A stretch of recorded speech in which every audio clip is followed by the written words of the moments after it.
Okay, well, this is a rare opportunity to invite my former vice chairman up here. I am shocked to see her name. We haven't seen each other in how long? This is Jennifer Coffey, and welcome back to Commerce, Jen.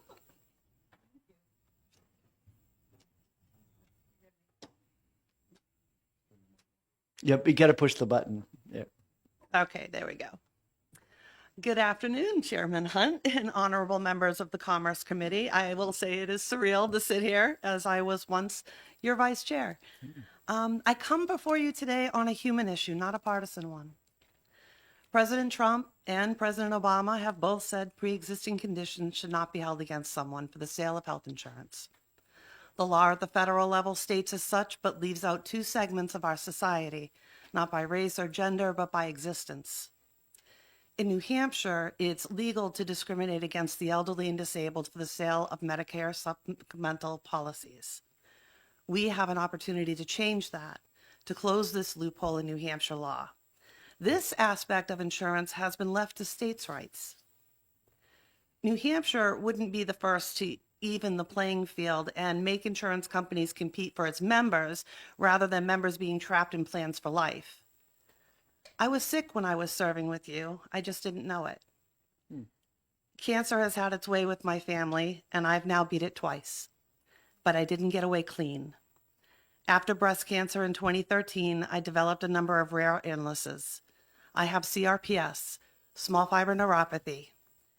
CRPS is complex regional pain syndrome, and it's also known as the suicide disease. It's the most painful disease known to modern medicine.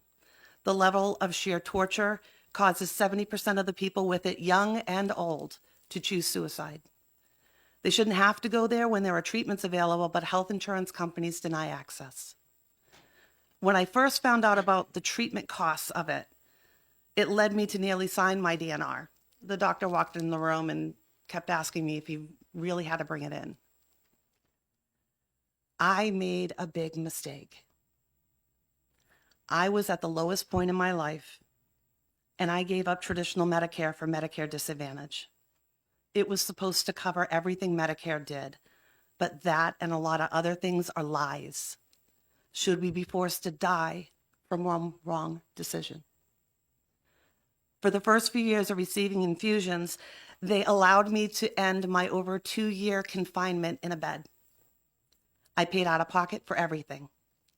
I sold everything. I resorted to GoFundMe to continue my treatments because I didn't want to die. We suffered 2 massive hits in our home back to back. One of our vehicles was totaled in a drive-by shooting, and then our rent went up $400 all at once. We were on the verge of homelessness, so I started rationing my infusions. I was declining. I had reached a point of talking to my neurologist about what he calls the drug of last resort. And then in an act of desperation, I decided to go after my so-called health insurance and demand that they cover my treatments. Others had coverage across the country, so why not me? I chose to go public, and I joined People's Action Care of a Cost campaign. I learned countless millions are suffering due to delays and denials of care. People are languishing in pure torture while prior authorization requests are denied. Or you get the prior authorization and then they refuse to pay the bill. Or worse, they simply refuse to even let your doctor bill for the service. In my case, there's a small clause in their contract that allows providers to charge cash and insurance to take a walk on what is life-saving treatment. Medicare Advantage preys on consumer ignorance. And I sit here after working with all of you, and I'm one of those ignorant people. They sold me a product and said it covered everything Medicare does, but left out the part about having to fight to get that care. I have no doubt that every member of this community and this committee has heard horrible statistics of healthcare denial rates. What's sicker is that somewhere around 80% of those denials of healthcare services are overruled on appeal, but only about 1% of people appeal because you have to do it in a 19th century way through snail mail and writing letters, We live in the 21st century, yet when I helped present demands to United Healthcare in their own Minnesota lobby to create an electronic appeals process, they refused. I know United Healthcare's own stockholders are demanding change, as are Americans, both Republicans and Democrats across this country, who are tired of the fleecing of America. My insurer, United Healthcare, takes hundreds of billions of dollars in public money and profits by denying people care. Last year, they received a nearly 4% increase in their Medicare dollars, yet they raised premium, mine's 51. They took away dental care, and they reduced other services this year so they could still make over $400 billion in revenue. Billion. By the way, they make $8 billion every quarter, every 3 months, $8 billion. So they increase their income and medical services are taken away.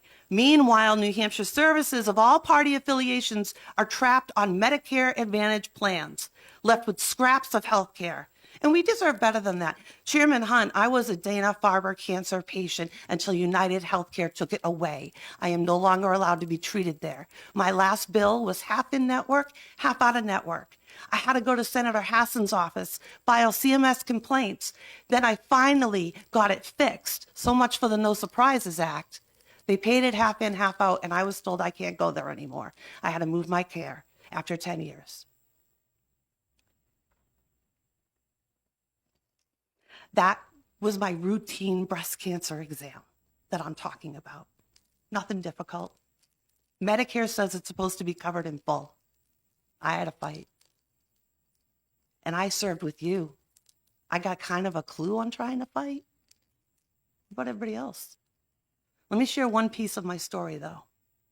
There's one specialist in New Hampshire that has all the treatments I need, and more importantly, the skills to take care of my rare diseases. He was in network when I started going there. But like all Medicare Advantage plans, they can change that any day, any month, any point throughout the year, and we have no choice. We get a month, maybe two, to pick for the year what insurance we're going to take. But they can change the rules midstream. Too bad for you. For almost 2 years now, I've had to go to Senator Hassan's office and file complaints with CMS to get attention from United Healthcare to grant me a prior authorization for care. Then I got to go back to her often to get them to pay the bill after they've issued the prior authorization to care. And then go back again to continue to get access to that care over and over and over for almost 2 years, every month, every week, every day of my life has been fighting to live. I don't want to die. I don't understand United Healthcare, honestly, because why do they keep doing this to me? Over and over and over again. I've been to their headquarters. I've been to DC. I've spoken to White House healthcare aides. They just keep doing it. They admit, now get this, they admit they don't even have a network to give me. The law says they have to provide you a network for this in-network, out-of-network thing to work. They don't even have a network. Not only do they not have a network, they don't have one single doctor to send me to in the state of New Hampshire. Not one. And I'm not allowed to leave the state for care. At this point in the mess, they actually tried to send me to a clinic that was closed with a doctor that was retired, rather than pay my doctor at the in-network rate. I actually thought they were going to fix this recently because I just went back to Senator Hassan's office again. And they sent a letter on February 7th saying they were going to look into this. They were going to work on this. They gave it a case number. They gave a phone number. They told for my doctor to call to finally solve this and put him in network for me. And that was a Friday. Tuesday, I got a phone call from United Healthcare telling me it was being denied, that they had started the process on January 29th, unbeknownst to me or my provider. And since they didn't have the records they requested, they were going to deny it. We could file an appeal. So I've had to go back to Senator Hassan again and file another CMS complaint. I was on the phone with this woman from United Healthcare begging her, can't you just give the doctor 1 week? Just 1 week to give you the information. We only have the letter. He's barely had it for 24 hours. Can we please? 1 week. She hung up on me. I'll never understand why they don't deal with this unless the idea is to stress me out until I'm dead. I mean, it's been almost 2 years of living heck with all of this. Forgive me. At least that's the way it feels. And I can tell you, I could have never imagined this would be my life when I was a first responder. A very healthy, hardworking EMT. I worked emergency room, I worked on ambulances, I was a tutor, a high tutor, teaching other students, teaching other people how to be EMTs, how to save lives. Politicians are told that Medicare Advantage is so good because of how many people are on it. But what they're not told is that we're trapped in it. We can't go back. I tried. Can't go back to traditional Medicare. Nobody will sell me a supplemental. I got laughed at, hung up on, and when I called the insurance commissioner's office, they told me to talk to the federal government. There was nothing they can do. The only way to change this for New Hampshire citizen is to change this law. And we're not going to be the first. There's other states that have done this. Maine's got it. New York's got it. Rhode Island's got it. We can do it. We can choose to do it. The only way to go back for traditional Medicare for me is to pay 20% of every single bill that I get. Every bill, every lab, every doctor visit, everything. United Healthcare will probably sit here and tell you that, oh, she can go to any doctor she wants out of network. $75 to walk into his office per visit. 50% co-insurance. Is out of network really an option? Everybody in New Hampshire deserves to be protected against pre-existing condition denials of insurance.